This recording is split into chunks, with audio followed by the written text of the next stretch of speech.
Welcome, everyone, into the Sovah Says podcast studio. I am your host, Ryan Yunt, aka Sovah, bringing you another mock round, 7 round mock draft for the Cincinnati Bengals. It's scouting combine week. Now, I get to do this show from a much warmer, sunnier, although it is nighttime right now, California, but man, the cold temperatures over there in Indianapolis, man, anyone that's out there braving those temperatures right now, really feel for you guys. But hey, you're at the scouting combine. It can't be all bad. Really jealous of that. So what we're going to do here tonight is this is our scouting, so pre NFL scouting combine mock draft. We're going to run through 7 rounds here. We're going to take a look at how a potential, obviously pre-free agency draft haul could end up looking like for the Bengals. Just sort of getting ourselves familiar with some of the names and some of the attributes and players, and more importantly, some of the scenarios that could be creeping up now as this process continues. And as we get closer to April, obviously the rankings for players will change. Our thoughts on these players will change. We'll have a more clear picture of potentially who these players are. So without further ado, let's just jump right in to this. So we're going to use the NFL mock draft database. So the same one we used for our mock draft 1.0. So the simulator for that one, it's really good. It offers, trades at potential spots. Not only are we looking at what the Bengals are doing, but we may stop and pause the draft at times to address, scenarios, players that go that may or may not affect the Bengals in the future. Maybe it's a player that, the fan base is, really wants, and seeing that there could be a team lying in the weeds earlier in the draft that could take someone like that. So those would be times where, maybe a guy gets picked and I might pause it and we may have to take a timeout and kind of go over what's happening and why that player went there and why maybe he was a fit for that team. All right. So as we bring in the mock draft database here.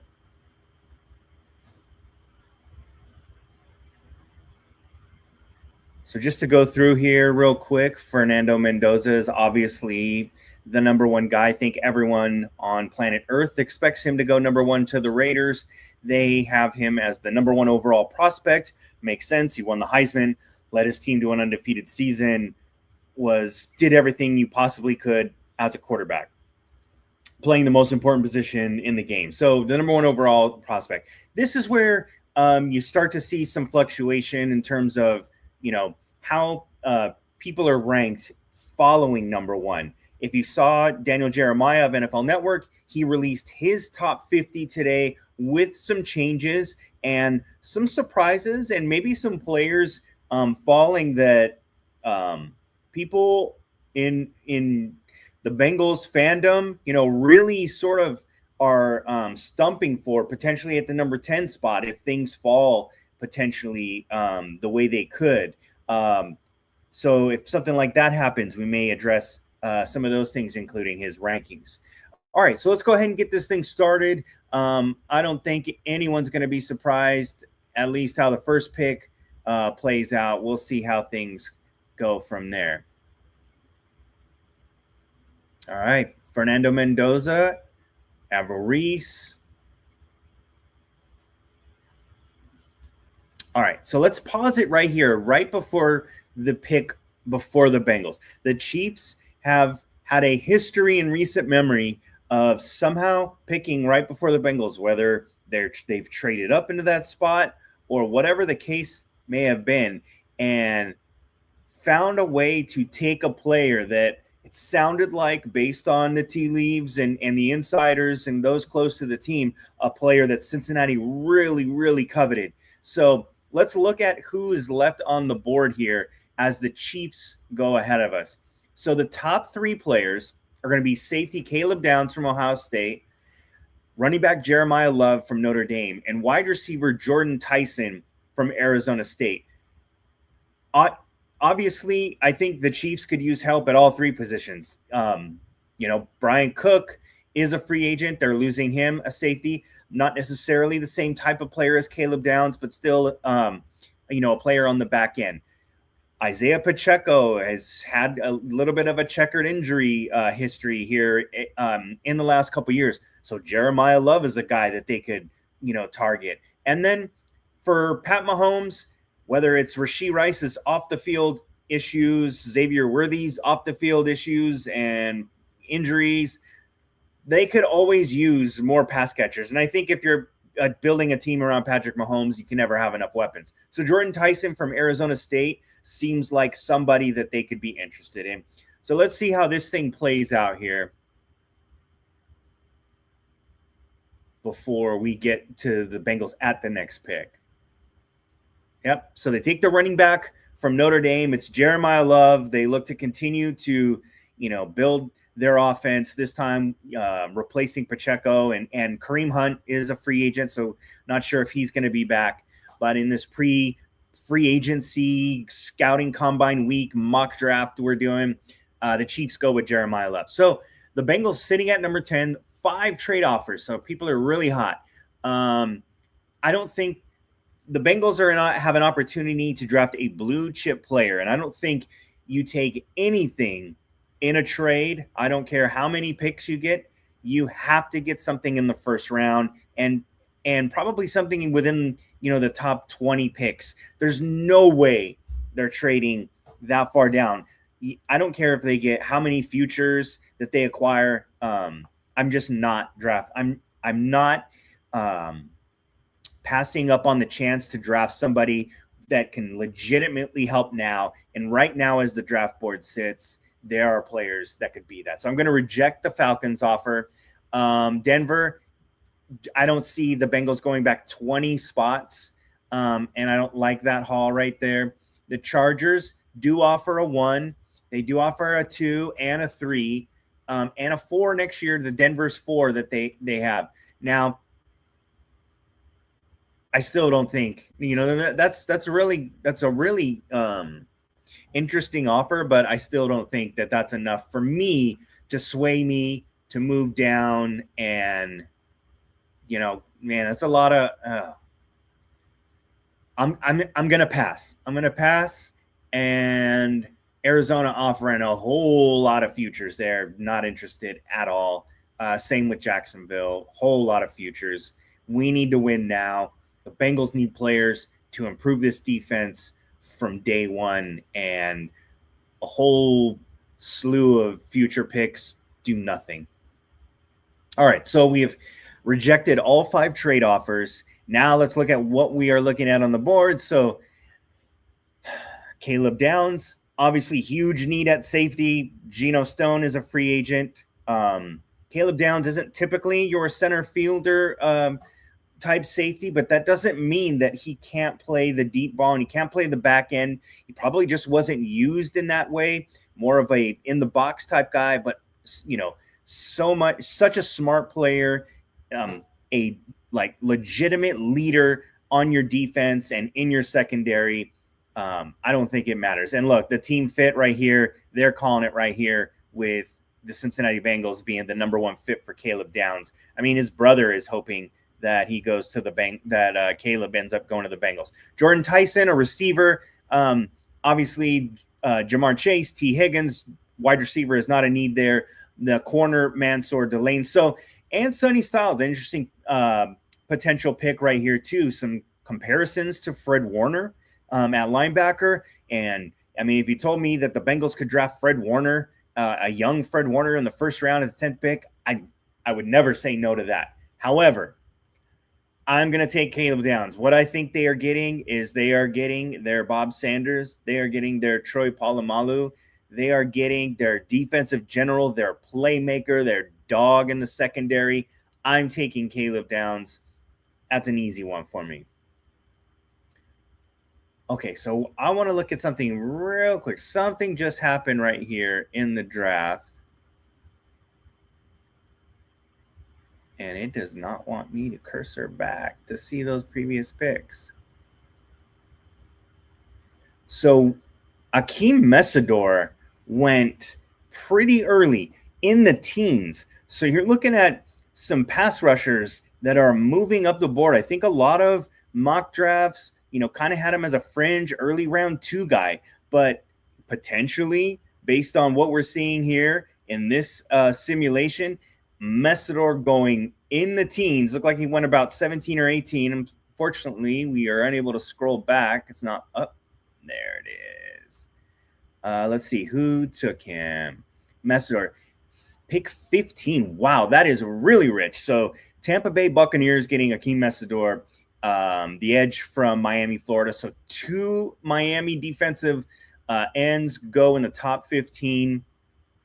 I mean, he's a super talented player. The biggest knock on him is he's going to be 25 years old in his rookie season. And are you drafting a player that you are potentially signing a 5-year pick to a guy that probably never sees a second contract because he'll be 30 when it's time to extend or hit the open market? So let's continue this as we go through. Styles ends up going to the Chargers. That's a good pick for them. Their defense. Caden McDonald, that's an early pick. So mid-20s for Caden McDonald, the defensive tackle from Ohio State. The champs. All right, so as we start to come down, okay, so we get a little bit of a run here. Okay, so we've got a trade offer. Okay, so we could potentially pick up a 3rd-round pick and then in order to move back 15 picks in the round. I don't hate this draft, and this would be, adding another top 100 player, albeit a little bit later in the 3rd round. I would hope for potentially a player to be earlier in the rounds, but let's see what else we've got here. Not interested in the Giants. Not interested in the Eagles. Nope. Chargers, more the same. And let's see what else. New England, definitely not. Tons and tons of futures picks. All right, I'm just going to close this for now. Let's look at the board here. And, okay, so a really talented linebacker, C.J. Allen from Georgia. Ty Simpson, not in the quarterback market this early. Emmanuel McNeil-Warren is a safety that the Bengals could find some interest in. However, we drafted a safety with our first pick at number 10 in the 1st round. So with Caleb Downs, the safety market is closed for now. So here's an interesting pick. Lee Hunter is available. Lee Hunter was great at the Senior Bowl, really improved his stock at the Senior Bowl. I think, that performance in the playoffs against Oregon really helped, his draft stock. And I think you're seeing a guy that, while you may think of, a traditional kind of 310, 315 pound run stopper, you do get some pass rush juice from Lee Hunter. And I think he's a guy that the Bengals could be interested in to help that middle of the field. Now, if we start to drift down the round a little bit, are there guys that if we end up moving down 15 spots and also picking up that 3rd round pick, are there guys we'd still be happy with right here? Or is Lee Hunter just way too valuable to move down for? The Bengals have to get tougher in the middle of their defense, all the way up the middle. I mean, think of it as like baseball, you want your strongest defenders right up the middle. So your shortstop, your second baseman, your center fielder, your catcher. Some of those rules apply to football as well. So I am going to I think Lee Hunter at this point, not knowing how free agency is going to pan out, and with some of the disappointments, in the draft recently, I think they need to take a big swing here and land a monster in the middle.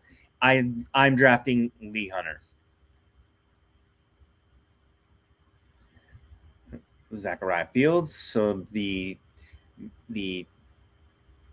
diet version of Tyreek Hill goes to the Dolphins. So the Dolphins could use another guy to pair with Jalen Waddle. So some interesting picks there. as we watch this continue to simulate. Coming up on the Bengals' third round pick at number 72. All right. Definitely not interested in that right out the gate. Adding a pair of fives. Nope. Not interested. Not interested. Yeah.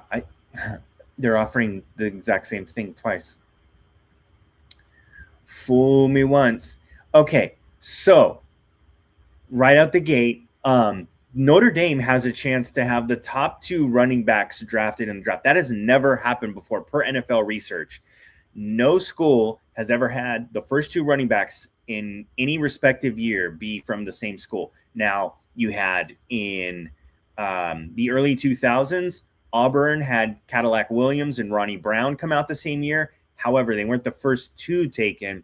Cedric Benson from Texas was in the middle of those. So they had 2 of the first 3 last year. We had 2 of the first 3 from Ohio State. There is a chance that Notre Dame gets 1 and 2 this year. However, Bengals could be thinking running back. I think it's too early to think running back here.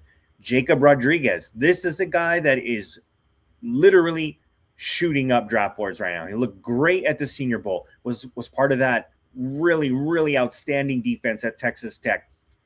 Is a guy that really can do anything for your defense. Had 5.5 sacks last year.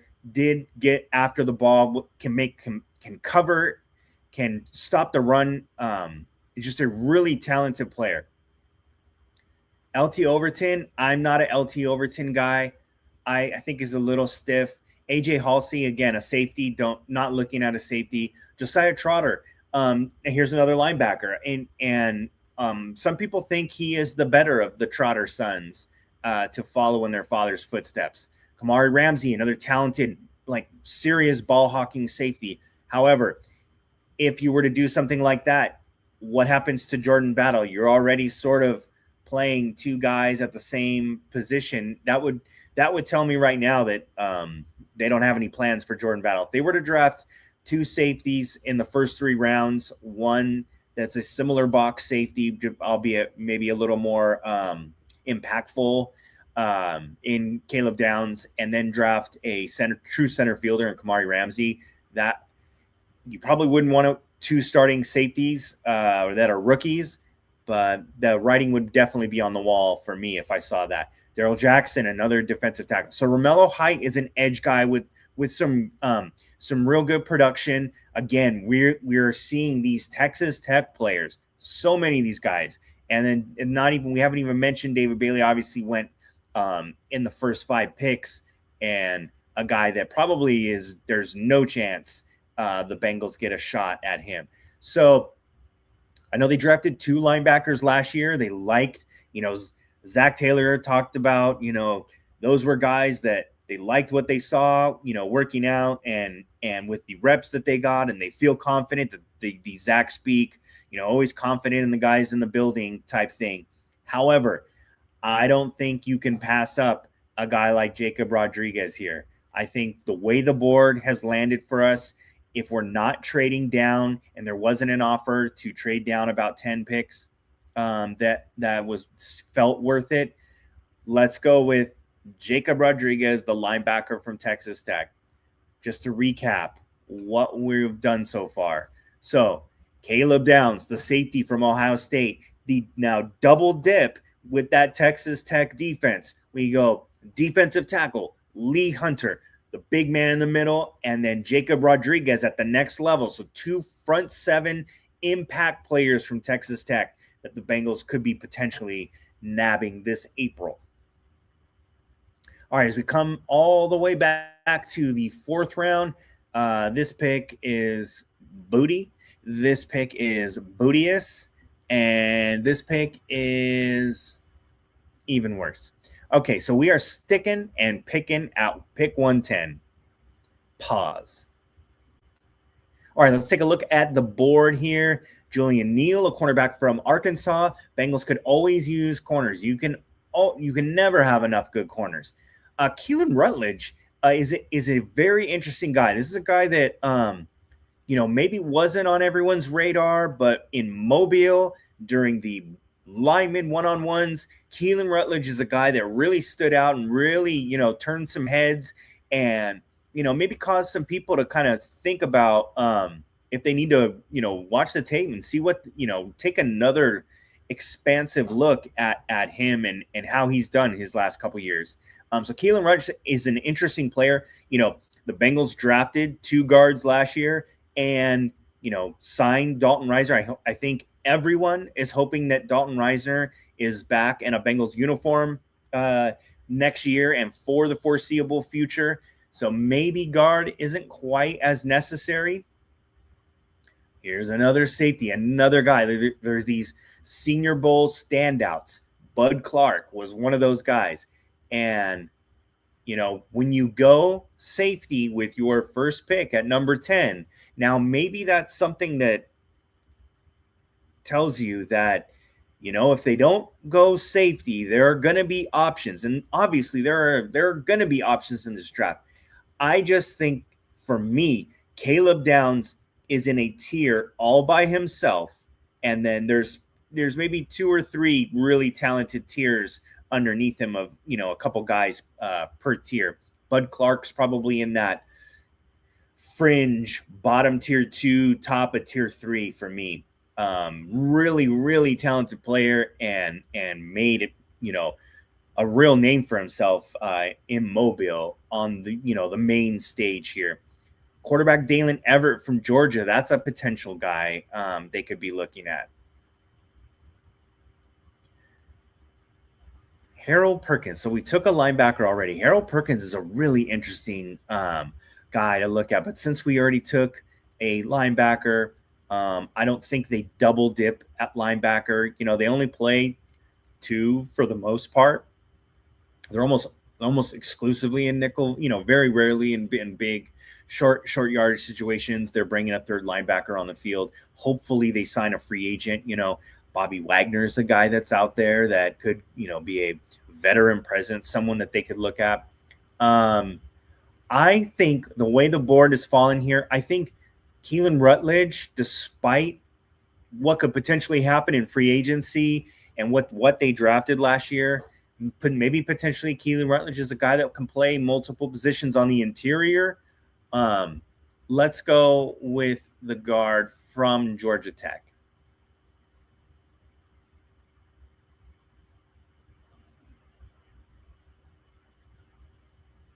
So the first offensive pick of the draft comes at pick 110 after the Bengals had already taken a safety, a defensive tackle, and a linebacker. So it looks like we are – okay, so round 5, there is no pick, thanks in part to the Joe Flacco trade with Cleveland last year. So we wait for the 6th round to come around.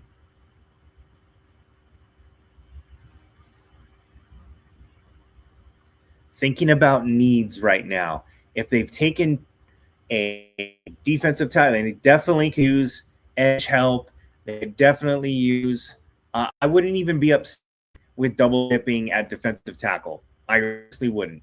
The board just hasn't really fallen that way. I'm going to reject this. Not interested in that. Okay. Let's see what we're looking at. So this is round 6, pick 188. Okay. Another talented interior guy. CJ Daniels is a receiver that, the Bengals could use an upgrade at their slot. They're still looking for a guy to replace Tyler Boyd. I mean, Yoshiva is so inconsistent. I think they would love a guy that they could, that with some wiggle, like Khalil Shakir type player that, could be in the slot, or Wes Welker, whatever, Julian Edelman, someone that is smart and savvy and has some quickness to get open and kind of work the middle of the field.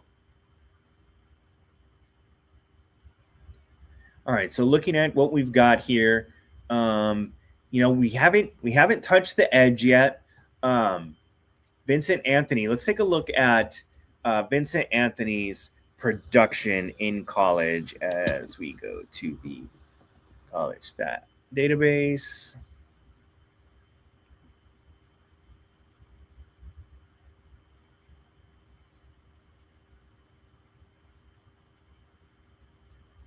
All right, so a 4-year player at Duke. Doesn't look like he missed many games. Played 13 games freshman year, 11 his sophomore, 12 his junior, 13. So 49 games, 15 career sacks. Did have 7.5 in 2025. A couple of pass defense, so 13 tackles for loss. So he is a guy that gets into the backfield. We don't have an official height and weight, so I'm not sure, what we're looking at there. As these guys all weigh in at the combine, we will be able to fill out our database so that we will know official heights and weights and be able to look at, whether this guy is more of a tweener, whether he is, more of a run stopping guy because he is a little bit on the heavier side. I'm sure if I Googled this, it may tell us, you can't really trust going to the team websites. They're always fudging the heights and weights to make their players look better. So, but you know what? I do like some of the production here. He's in the backfield. So 13 tackles for loss. He had 9.5 the year before. Over the last 2 seasons, 12.5 sacks. So a guy that can get after the quarterback. Bengals are dying for guys that can get after the quarterback. So let's take Vincent Anthony Jr. from Duke with our next pick. And we immediately come back around to another pick, which I believe is a conditional pick that moved up from the Logan Wilson trade. I don't know if we really want to add picks in the 7th round. I don't really think we care much, so I'm going to just reject that. Let's see what is left on the board here. So another linebacker. Could they double dip at linebacker? Not really sure. After doing it last year, I really hope that the rest of their depth is filled with veteran players. So you got a tight end here. Kalen Black. We talked about earlier the potential of them looking at the running back position. If you look at Kalen Black, so there was a two-headed monster at Indiana at running back, and Kalen Black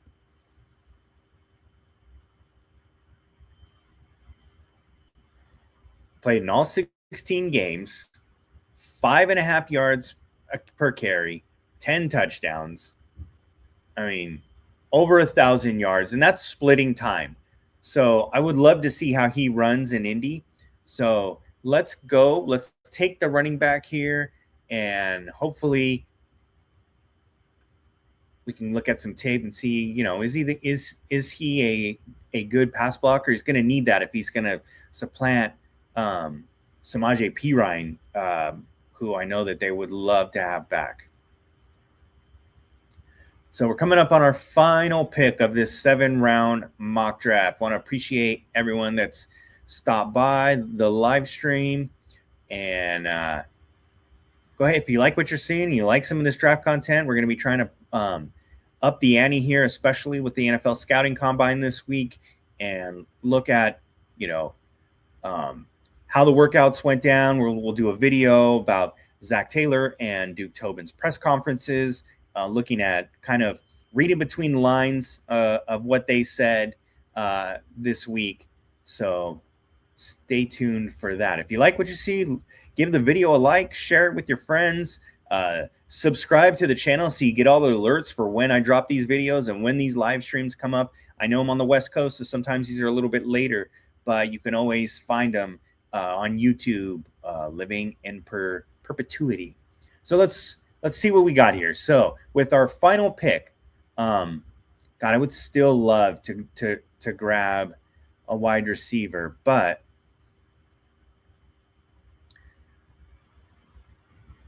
corner, we haven't really looked at the corners.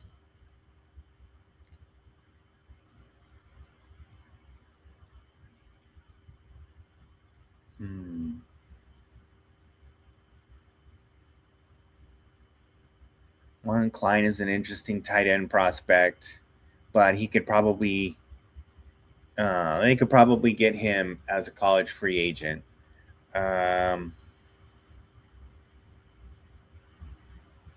Yeah, so you don't want to go down too far, and because then you're you're skipping past really good football players and you're drafting, a position or a helmet over, actual talent. The seventh round, what better place than to take a big swing and a miss, or take a big swing, I should say, on a player. So let's look at the wide receivers here.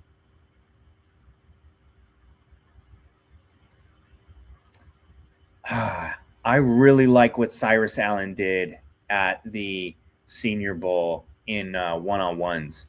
I thought he looked really quick. At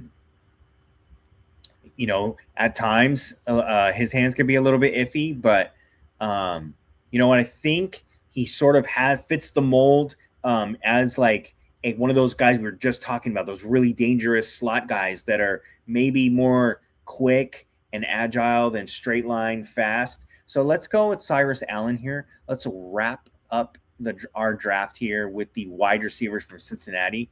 Before let's just take a look at Cyrus Allen's statistical profile here real quick.